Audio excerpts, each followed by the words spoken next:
Empieza nomás. Ya. Buenas tardes, profesora. Buenas tardes, compañeros y compañeras. Hoy con mi grupo, conformado por Valeria Turreta, Claudio Olivares, Catalina Navarro, Olivia Tomaseló, Constanza Peña, María José Zúñiga y yo, Camila Guerrero, les vamos a hablar sobre los efectos perinatales del abuso de droga en la gestación. A modo de introducción, debemos saber que el abuso de drogas se describe como un hábito que causa repercusión en áreas fundamentales de la vida humana, ya sea tanto a nivel físico, social, familiar, psicológico, tanto como a nivel legal, por lo que lo podemos categorizar como un suceso multicausal y complejo. Por todo lo que se mencionó anteriormente, se considera que es un hábito de riesgo para toda persona que se encuentra en cualquier condición de salud. Sin embargo, si nos enfocamos en una persona que se encuentra gestando, debemos tener en cuenta que si bien estas sustancias van a tener un efecto directo en la persona que las consume, también tendrán repercusiones a nivel del feto que se encuentra desarrollándose en el útero. Es por esto que debemos manejar a la perfección los efectos que van a tener estas sustancias a nivel fetal para poder informar a la gestante y crear conciencia de lo que va a suceder con su bebé en formación.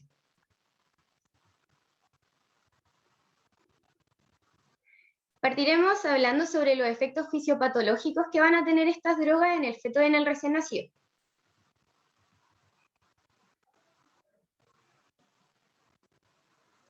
En primer lugar tenemos el consumo de marihuana. En este, el cannabinoide va a atravesar la placenta sin mayor dificultad, lo que va a reducir el flujo uterino. Esto va a comprometer el transporte transplacentario de nutrientes y de oxígeno.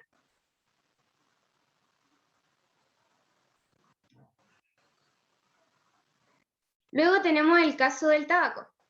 En este, la nicotina va a actuar a nivel de la circulación placentaria, lo que va a aumentar la resistencia, va a favorecer la isquemia crónica y también la hipoxia fetal. Todo esto se va a dar debido a que el dióxido de carbono tiene una mayor afinidad con la hemoglobina, por lo que los niveles de carboxihemoglobina se van a encontrar elevados. Esto va a terminar por disminuir el aporte de oxígeno que le va a llegar al feto.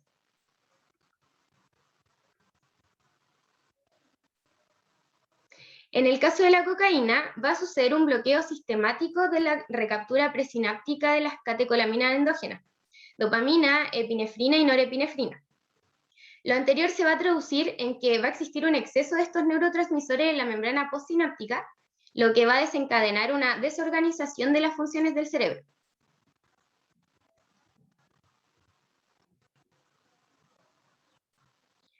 En cuanto al consumo de alcohol, se dice que este va a atravesar la placenta y una vez que se encuentre ya en el cuerpo inmaduro del feto, se va a descomponer mucho más lentamente, por lo que el nivel de alcohol en la sangre del feto va a ser muy elevado y va a permanecer así por mucho más tiempo, lo que va a interferir en el suministro de oxígeno y nutrientes que le va a llegar a este feto en desarrollo, por lo que por lo que esto va a ser perjudicial en cuanto al desarrollo de los órganos y se va a terminar desencadenando un daño cerebral permanente. En este también vamos a encontrar que van a suceder cambios en la fluidez de las membranas celulares y en los niveles de calcio intracelular, lo que va a terminar por modificar numerosas cascadas de señalización.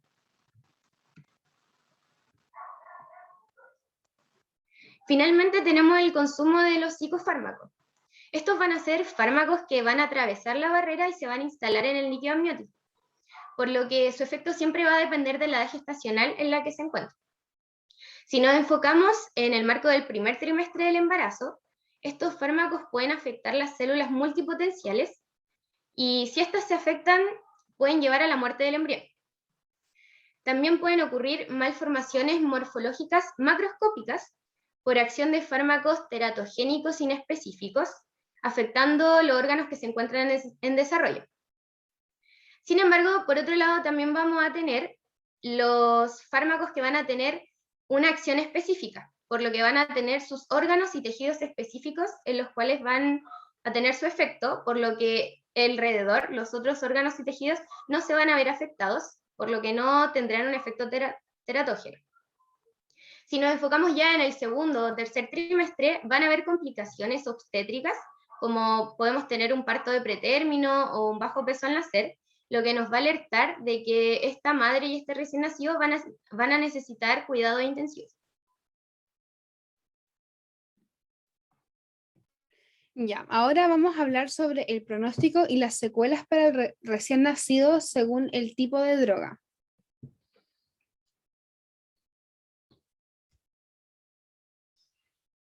Si pudieras pasar la diapositiva. Gracias. En primer lugar, tenemos el caso del alcohol. El consumo de alcohol durante el embarazo puede generar el síndrome de alcohólico fetal en el recién nacido. Bueno, en primer lugar, es importante mencionar que no hay ningún nivel de alcohol en la leche materna que se considere seguro para tomar para un bebé. Esto ocurre porque el consumo de alcohol durante la lactancia materna puede producir concentraciones de alcohol en la leche muy similares a las que se encuentran en el torrente sanguíneo de la madre. El síndrome alcohólico fetal está constituido por una tríada, que son el retardo del crecimiento intrauterino, el retardo mental y las dismorfias. Sobre el retardo mental es importante mencionar que el consumo de alcohol es considerado entre las 3 principales causas de este y es la única prevenible. Las dismorfias podemos encontrar microcefalia, ptosis palpebral, que es la caída del párpado, marcado edema periorbital, puente nasal bajo, hipoplasia maxilar, surco medial del labio superior alargado, labio superior delgado, paladar fisurado, hidronefrosis y alteraciones de la conducta.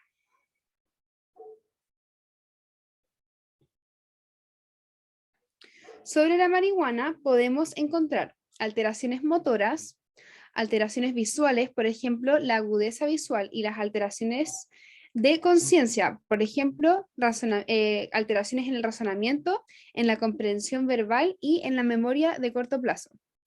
También se puede encontrar una reducción del tono muscular y una dificultad para succionar.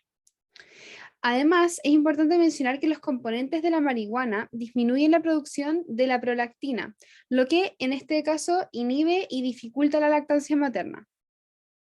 También es importante mencionar que la marihuana es de lenta eliminación, ya que en la leche materna se encuentra el cannabinol y la delta 9-THC, siendo este último un compuesto muy difícil de eliminar para el recién nacido, ya que se demora entre 2 a 3 semanas. Estos compuestos son lipofílicos y se acumulan en el cerebro y en el tejido adiposo del recién nacido. También se pueden producir hiperactividad y trastornos del sueño en el recién nacido.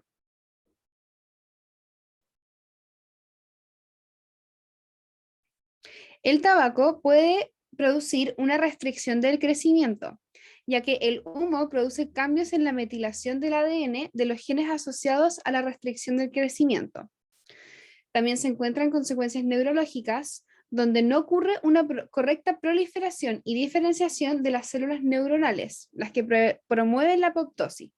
El lóbulo frontal y el volumen cerebeloso del recién nacido se encuentran más pequeños. En casos extremos, el consumo de tabaco puede producir convulsiones en el recién nacido y consecuencias cardiopulmonares, como el aumento de volumen alveolar y disminución del calibre de las paredes de la vía aérea. Y también un crecimiento bisináptico pulmonar, que es el crecimiento desproporcionado del parénquima pulmonar por exposición al humo de tabaco en la vida postnatal. Es importante mencionar que además del efecto que tiene el consumo de tabaco de la madre en la lactancia materna en sí, también es riesgoso cuando la madre fuma cercano al bebé, porque este también inhala estos humos que son tóxicos para el bebé y pueden producir estas consecuencias negativas. Por último, se pueden producir un bajo peso al nacer, un síndrome de muerte súbita del lactante, trastornos del comportamiento y aprendizaje. Bueno, todos estos son los efectos negativos que puede producir el tabaco, y esto es porque la nicotina se transmite a través de la leche materna. Entonces, el bebé está expuesto a este químico a través de esta leche materna, además, como dije anteriormente, de la inhalación del humo del cigarrillo.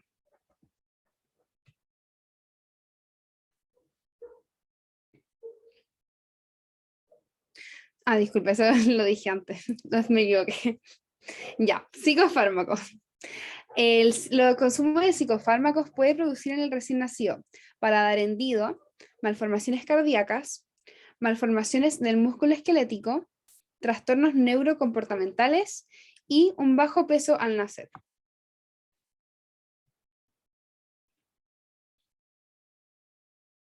En relación a la cocaína, el consumo de esta de la madre puede producir un parto prematuro por desprendimiento previo de la placenta normoinserta.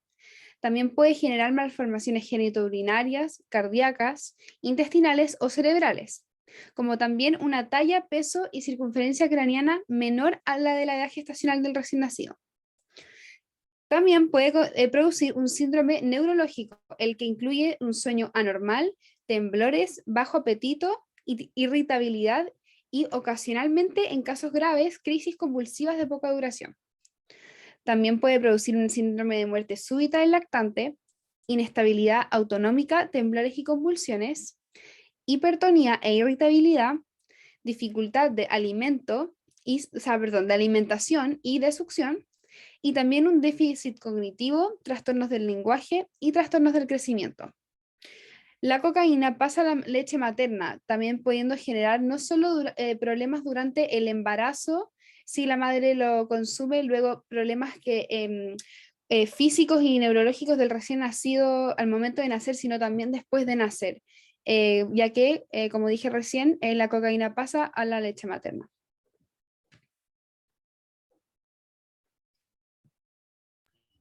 Bueno, entonces ahora vamos a ver un resumen de todo lo aprendido anteriormente y vamos a exponer más que nada el resumen macro y las complicaciones también que podemos ver de todas las drogas. En primer lugar vamos a hablar de la marihuana, como dijo mi compañera anteriormente, una sustancia química que es un cannabinoide. Esta atraviesa la placenta, va a reducir el flujo de la arteria uterina, lo que va a causar un inadecuado transporte de nutrientes y de oxígenos al feto, que puede traer múltiples complicaciones como se nombraron la hiperreactividad, la restricción del crecimiento intrauterino, el bajo peso al nacer, trastornos del sueño, temblores, alteraciones visuales, motoras, dificultad de la lactancia, entre otras. En cuanto al tabaco, acá encontramos la nicotina y esto lo que hace principalmente es que actúa sobre la circulación placentaria, aumentando la resistencia vascular periférica, pudiendo causar isquemia crónica e hipoxia fetal. Y las complicaciones que acá veíamos en el recién nacido y feto era el síndrome de muerte súbita, la restricción del crecimiento y bajo peso al nacer, alteraciones neurológicas, alteraciones cardiopulmonares y parto de pretérmino.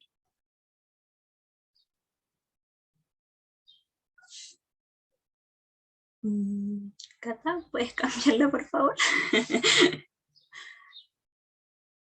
Ya. En cuanto a la cocaína, esta es absorbida en las mucosas y se va a metabolizar en el plasma, hígado y la placenta, lo que producía, se produce un bloqueo sistemático de la recaptura sináptica de las catecolaminas como la dopamina, las endógenas, la epinefrina y la norepinefrina. Las complicaciones que podíamos ver acá era la hipertonía, irritabilidad, dificultades de la alimentación y succión, inestabilidad autonómica, déficit cognitivo. También podríamos ver parto prematuro, que lo causaba el desprendimiento previo de la placenta normoinserta por este bloqueo de las catecolaminas endógenas, y podíamos ver malformaciones genitourinarias, cardíacas, intestinales y cerebrales, pudiendo ver también un síndrome neurológico, y al nacimiento podíamos tener un recién nacido de talla, peso y circunferencia craneana pequeño o menor para la edad gestacional. En cuanto al alcohol, este atravesaba la placenta y el cuerpo inmaduro del feto, aumentando los niveles de alcohol en la sangre, causando disminución del aporte de oxígeno y nutrientes, produciendo problemas en el desarrollo de los órganos y un daño cerebral permanente. Ya acá las alteraciones que se presentaba era un recién nacido pequeño para la edad gestacional, alteraciones en los órganos, trastornos del sueño, succión débil, lo que también podría dificultar la lactancia materna, y convulsiones, y este recién nacido va a ser más susceptible a infecciones. Y acá lo principal y lo primordial es identificar el síndrome de alcohólico fetal, que estaba compuesto por esta triada, que era la restricción del crecimiento intrauterino, el retardo mental y las dismorfias.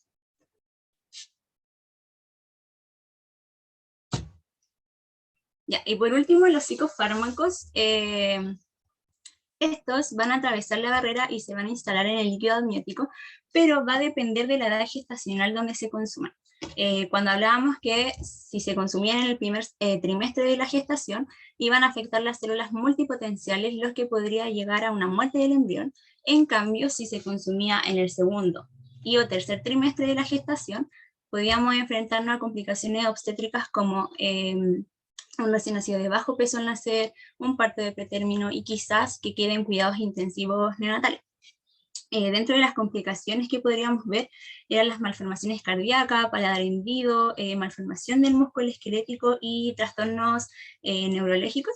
Y recalcar algo que lo de los fármacos es que el mecanismo de acción va a depender si el fármaco teratógeno es inespecífico o específico. En el caso de ser inespecífico, como su nombre lo dice, va a afectar a todos los órganos en desarrollo y o tejidos. En cambio, si el fármaco es específico, va a afectar los órganos y tejidos específicos donde ese fármaco tenga la acción. Es decir, que si se administra en un tejido o en un órgano fuera de este sitio de acción, donde actúa el fármaco, no va a haber un efecto teratogénico.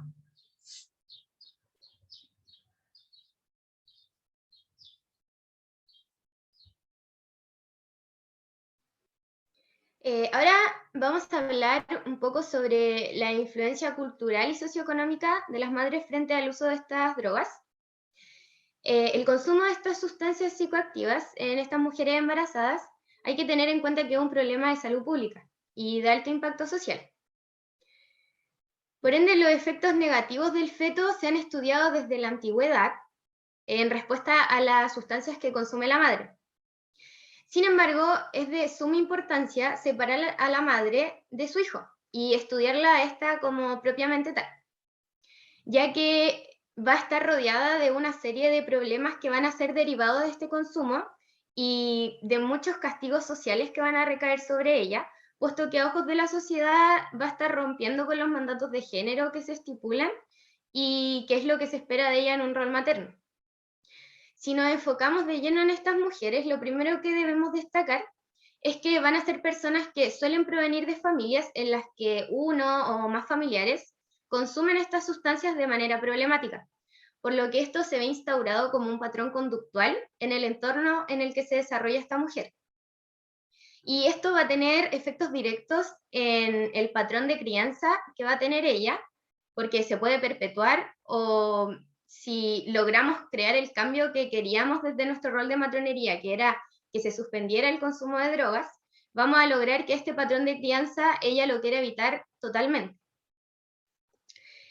Es por esto que también debemos destacar que estas familias siempre, o sea, la mayoría de las veces, se ven envueltas en situaciones de problemas legales o de violencia intrafamiliar, de abusos sexuales, psicológicos, físicos, y generalmente el factor detonante es como los problemas económicos que pueden estar viviendo.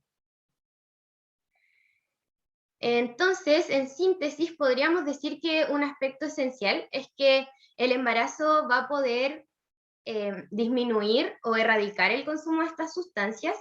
Sin embargo, van a haber otras mujeres que les va a costar mucho más esto, ya que debido a que están bajo los efectos de estas sustancias psicoactivas, por lo que su mente va a estar mucho más fragilizada y es aquí donde nosotros tenemos que tomar nuestro rol activo para poder ayudarla a tomar una decisión consciente, informándole sobre todos los efectos que tienen estas sustancias a nivel de su información. Bueno, entonces, ¿cuáles van a ser las drogas o el tipo de drogas más usados según el nivel socioeconómico? Bueno, esto va a depender netamente de factores significativos que van a influir en el tipo de droga que se consume. ¿Ya? Y dentro de estos factores, adelántate, va a estar la ubicación geográfica, las características de la población, el nivel socioeconómico y educacional de la gestante, condición ocupacional, es decir, si trabaja, si es ama de casa, etcétera, el estado conyugal, el tipo de centro asistencial donde acude y la modificación de los patrones de consumo. En Chile, en el año 2016, a partir de los datos entregados por el Sistema de Información y Gestión de Tratamiento, SISTRAT, de Senda, se observó que ingresaron a tratamiento 246 mujeres embarazadas, en donde se pudieron obtener los siguientes datos.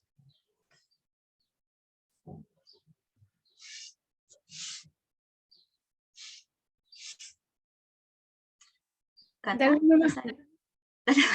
ya, ahora sí. Bueno, ¿qué se pudo ver de estos datos obtenidos por Citral? Es que la edad de las mujeres que ingresaban embarazadas oscilaba entre los 24 y 35 años, correspondiendo a 68,3%. En cuanto al tipo de centro asistencial, el 62,2% de las gestantes se atendían en centros públicos. En cambio, el 37,8% se atendían en centros de salud privados. La escolaridad, el 64,6% tenía educación básica incompleta, o bien podía tener esta enseñanza básica completa, pero no alcanzaba a culminar la enseñanza media. Por lo tanto, tenían esta enseñanza media incompleta. Mientras que el 22% y solamente este porcentaje podían alcanzar la enseñanza media completa. Y por último, se evidenció que la sustancia de inicio dentro de las que nombramos acá predominan dos, que con un 38,6% queda en primer lugar el alcohol y con un 37,8% la marihuana.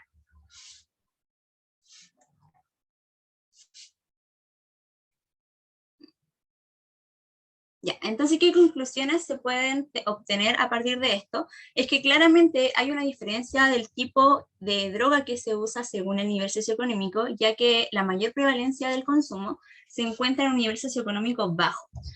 También hay que tener en cuenta de que la mitad de las mujeres no terminan su escolaridad y se atienden en centros de salud pública. Y también se vieron reflejados que hay una cierta motivación para consumir, y dentro de estos factores motivadores, por así decirlo, está la carencia del sentido de vida, que la pareja de la gestante sea una pareja consumidora, factor de pobreza, si el embarazo, por ejemplo, no fue planificado, si existe antecedente o historia de violencia intrafamiliar, y o abuso en la adolescencia o en la infancia. Y por último, la apetencia de alcanzar esta sensación de bienestar físico y psíquico que se busca adquirir con el consumo de esta droga.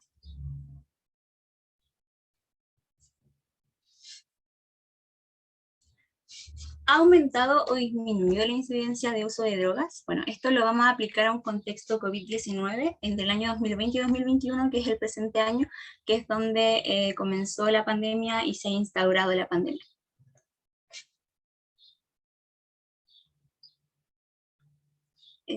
¿Cambiar nomás?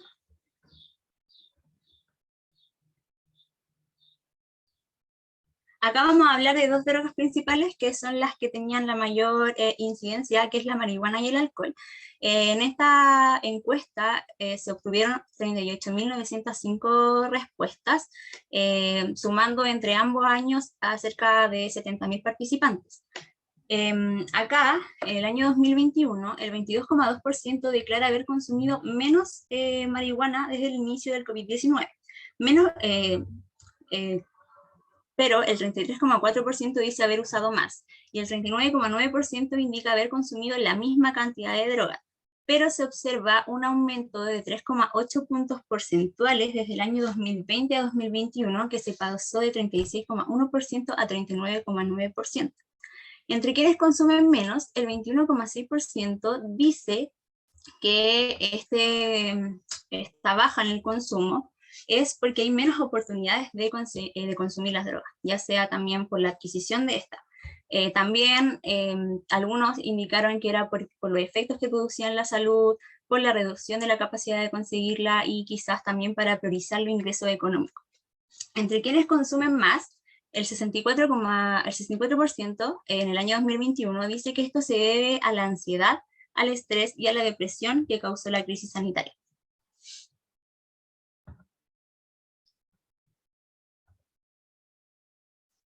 En cuanto al consumo de alcohol, acá se ve algo sumamente opuesto a lo que es el consumo de marihuana, que fue en aumento durante la pandemia. Si bien el alcohol disminuyó, también se tendió a mantenerse y a aumentar por la crisis sanitaria, pero el 36,1% de las personas en el año 2021 ha consumido menos alcohol mientras que el 22,2% ha consumido más y el 33,9% usó la misma cantidad de alcohol.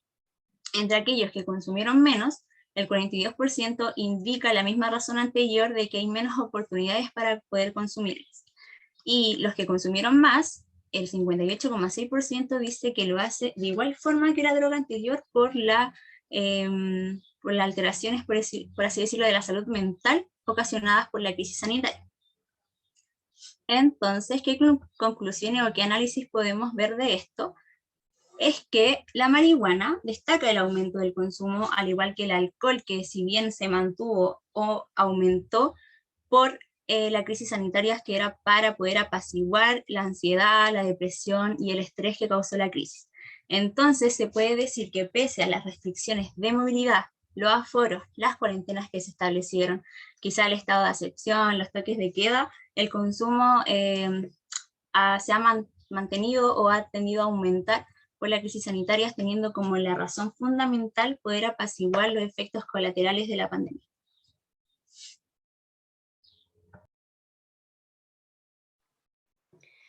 Si nos enfocamos en nuestro rol de matronería respecto a todo este tema que hemos visto, debemos ver la educación que tenemos que brindar a la madre en la sala de puerperio.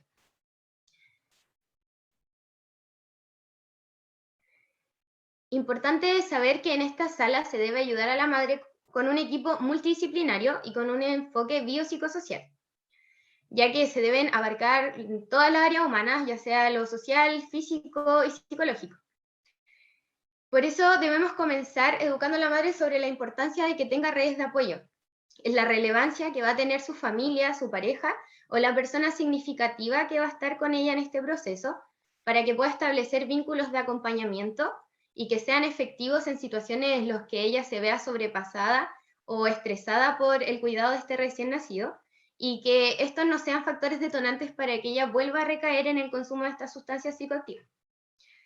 Aunque no es nuestro rol directamente, debemos tener noción que si la madre tiene un problema grave de consumo de drogas que no se pudo manejar durante la gestación y está al momento en el que el recién nacido llega, este cuidado del bebé se debe pasar a un adulto responsable de su familia hasta que ésta logre recuperarse y estar en condiciones óptimas para tener el cuidado de su hijo.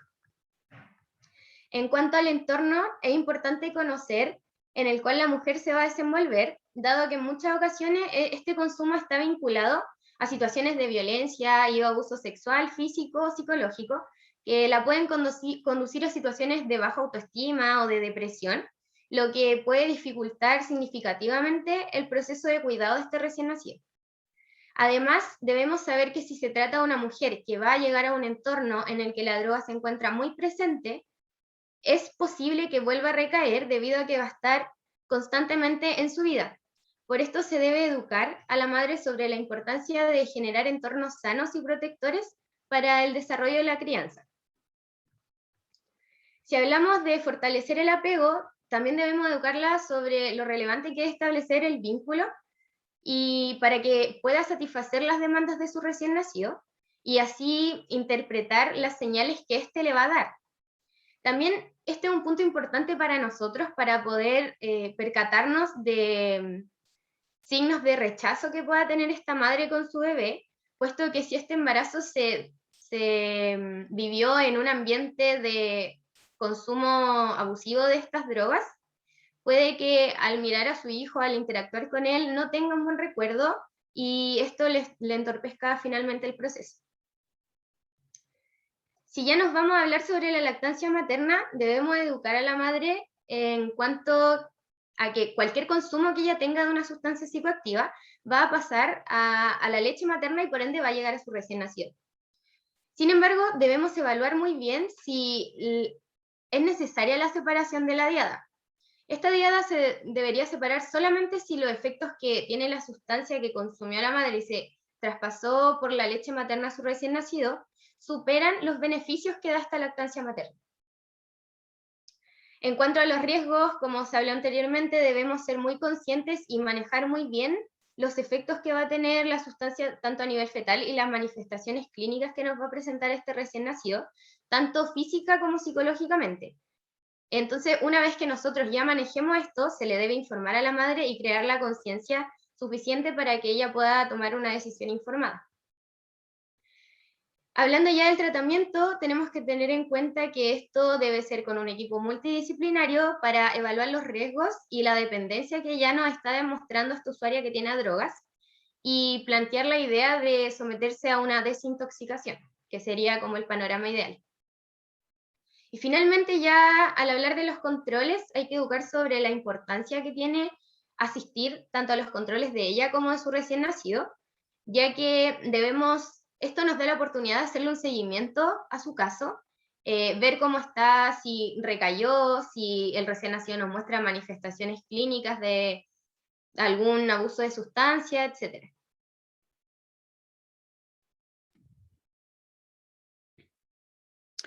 Ya, ahora vamos a hablar, ya cerrando un poco el tema, las medidas y precauciones que se debe tomar como matrones y matronas con el recién nacido durante su estadía en el hospital.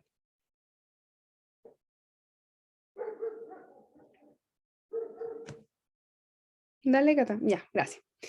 En primer lugar, es importante saber que todo consumo de alcohol o drogas es un factor de riesgo para el recién nacido y por esto nosotros y nosotras tenemos que estar muy atentos al momento de estar en contacto con el binomio para tener un ojo, por así decirlo, a los signos de alerta o signos que nos puedan decir que tal vez aquí hubo un consumo de alcohol o droga. Los recién nacidos normalmente se ven em, letárgicos o irritables o por otro lado fácilmente estimulados cuando hubo un consumo de alcohol o drogas durante el embarazo o incluso durante la lactancia materna. Incluso puede llegar a haber convulsiones en los casos más graves. Entonces, cuando nosotras y matronas y matronas estemos atendiendo a la usuaria y su recién nacido, es muy importante que hay que tener ciertas cosas en cuenta para que nunca se nos olviden, que es siempre acoger a la madre y su recién nacido, como también a la familia, protegerlos a ellos, ya que nosotros tenemos que velar por la correcta atención y que se sientan cómodos, pero también velar por la seguridad de su recién nacido, como también el de la madre. Mantener nuestra correcta atención siempre con empatía y apoyo hacia el binomio, no discriminar o estigmatizar. Y eso es muy importante porque hay que tratar de no emitir juicios de valor, porque nosotros como matrones y matronas queremos que la madre se sienta apoyada por nosotros o nosotras, que confíen en nosotros y nos puedan entregar la información de manera correcta, y para eso nosotros tenemos que ser cercanos a ellos, mostrarles que estamos ahí para ayudarlos. También, al mismo tiempo, respetar la autonomía de la madre y siempre adoptar una conducta cálida, comprensiva, sin cuestionamiento ni emitir juicios de valor, como dije anteriormente.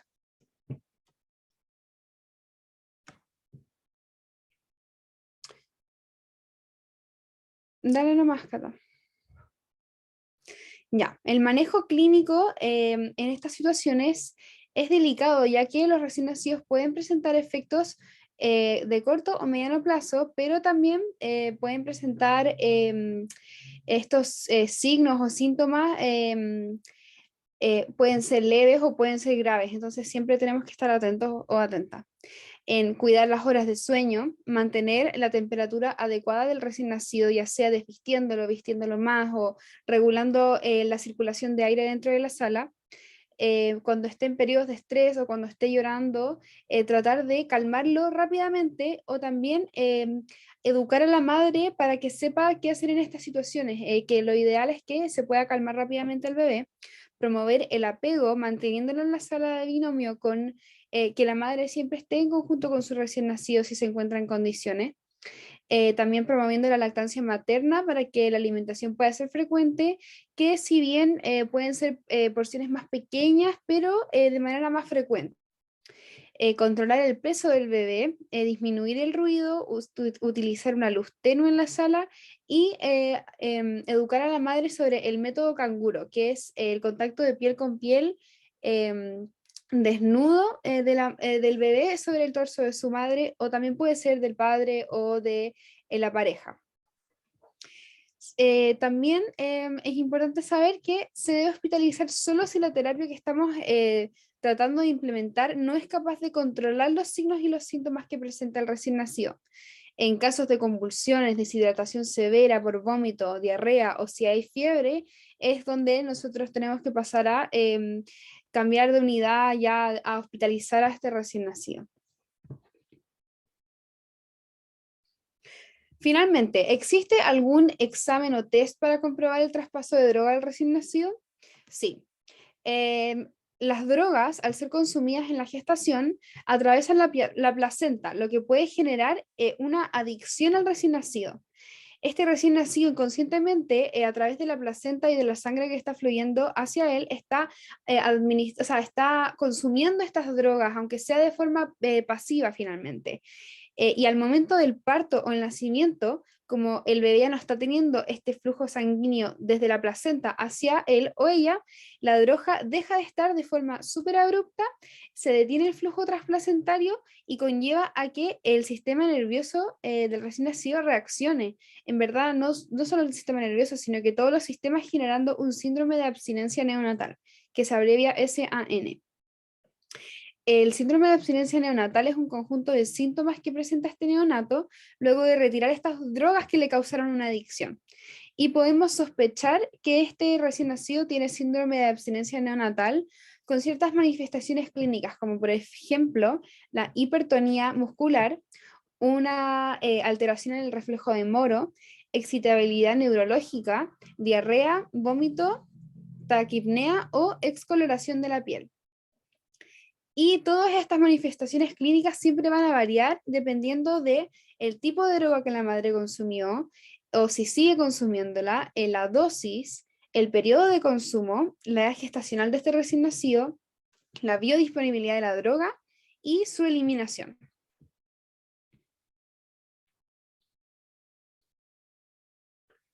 Si la usuaria durante la anamnesis refiere a algún consumo de droga o hay sospecha de restricción del crecimiento intrauterino o de síndrome de abstinencia neonatal, si también puede ser si hay movimientos fetales disminuidos o oligohidroamnios durante el embarazo, se pueden indicar unas pruebas fetales para detectar los problemas relacionados con la adicción o si son otros problemas como por ejemplo alguna ITS, hepatitis B o hepatitis C. Para esto se pueden realizar pruebas de análisis de orina como también pruebas del meconio del recién nacido.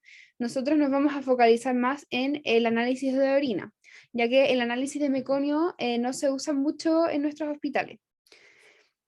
El análisis de orina analiza la exposición reciente y se realiza mediante una radioinmunoanálisis. La exposición reciente es a lo más 3 semanas.